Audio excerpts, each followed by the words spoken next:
প্রথমে গালের ফ্যাট কমে, গলার ফ্যাট কমে, হাতের ফ্যাট কমে, তারপরে কিন্তু পেটের ফ্যাট কমে। এটা হচ্ছে মেলদের। আর ফিমেলদের ক্ষেত্রে বলে রাখি, ওভারঅল কমার পরে কিন্তু তোমাদের লোয়ার পোর্শনে যে ফ্যাট থাকে, গ্লুটস মানে হিপসে, থাইতে যে ফ্যাট থাকে সেটা কিন্তু কমে। তো আমরা যেটা সবসময় মাথায় রাখবো, আমাদের কিন্তু আগে অন্য জায়গাগুলো কমবে, তারপরে কিন্তু মেলদের পেট কমবে, ফিমেলদের লোয়ার বডি ফ্যাট কমবে। যখন কিন্তু দেখবে ফ্যাট বাড়ে, সেম প্রসেসই হয়। প্রথমে কিন্তু পেট বাড়ে ছেলেদের, আর মেয়েদের কিন্তু হিপ এরিয়া, থাই এরিয়া কিন্তু ভারী হতে থাকে, ফ্যাট জমতে থাকে, এবং তারপর আস্তে আস্তে সেটা ওভারঅল বডিতে ছড়িয়ে পড়ে।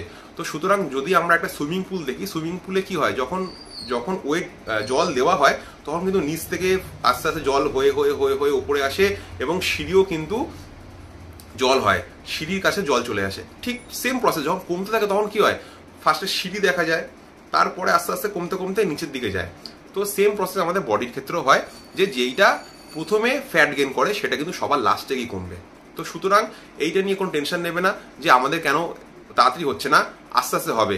কারণ একটা কথা মাথায় রাখবে, তোমরা কিন্তু যখন ওয়েট গেইন করেছিলে, 20 কেজি 30 কেজি যত ওয়েট গেইন করেছিলে ফ্যাট খেয়ে খেয়ে, বাজে লাইফস্টাইল লিড করে, তো সেটা কিন্তু তোমার একদিনে হয়নি, দুদিনে হয়নি, 1-2 মাসেও হয়নি, সেটা কিন্তু কয়েক বছরের প্রসেস ছিল, রাইট? তো ফ্যাট কমানোটা কিন্তু কোনো ম্যাজিক পিল নয় যে তুমি আজকে খেলে কালকেই তোমার কমে যাবে বা 1 মাসের মধ্যে কমে যাবে। এটা কিন্তু আমাদের ধৈর্য ধরে চলতে হবে, গুড স্লিপ নিতে হবে, গুড ডায়েট নিতে হবে, আর আমাদের স্ট্রেংথেনিং করতে হবে। এই তিনটে যদি আমরা মেনে চলি তাহলে কিন্তু আমাদের ফ্যাট রিডিউস তাড়াতাড়ি হবে। হোপ তোমাদের এটা হেল্প করবে। Thank you so much.